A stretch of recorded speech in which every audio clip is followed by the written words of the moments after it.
পাঁচ দফা দাবিকে সামনে রেখে নতুন কর্মসূচি ঘোষণা করেছে বাংলাদেশ জামায়াতে ইসলামী। নির্বাচনের আগে জুলাই সনদ বাস্তবায়ন ও পিআর পদ্ধতিতে নির্বাচন সহ দাবিগুলো বাস্তবায়নে এবার সমমনা দলগুলোকে নিয়ে রাজপথে নামছে জামায়াত।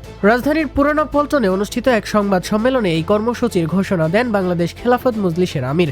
তিনি জানান, ইসলামী দলগুলোর ঐক্য এখন আগের যে কোনো সময়ের চেয়ে শক্তিশালী। এ সময় জামায়াতের নায়েবে আমির ডক্টর সৈয়দ আবদুল্লাহ মোহাম্মদ তাহের বলেন, আমরা জুলাই সনদ বাস্তবায়ন না হওয়া পর্যন্ত আন্দোলন চালিয়ে যাব। গণভোট আগে বা পরে এতে কোনো লাভ নেই, প্রথমেই সনদ বাস্তবায়ন করতে হবে।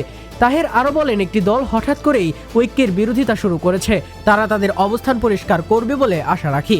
জামায়াত ও ইসলামী জোটের এই নতুন পদক্ষেপ আগামী নির্বাচনের মাঠে বড় ধরনের প্রভাব ফেলতে পারে।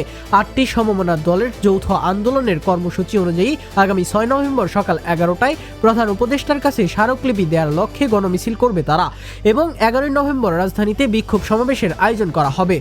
এর আগে বাংলাদেশ খেলাফত মজলিসের কেন্দ্রীয় কার্যালয়ে 8টি দলের শীর্ষ নেতারা যৌথ বৈঠকে বসেন।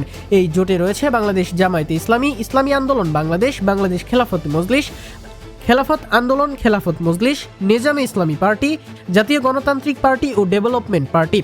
সব মিলিয়ে জুলাই সনদ বাস্তবায়ন ও পিআর নির্বাচনী ব্যবস্থার দাবিতে ইসলামী দলগুলোর এই ঐক্য রাজনীতির মাঠে এক নতুন সমীকরণ তৈরি করেছে।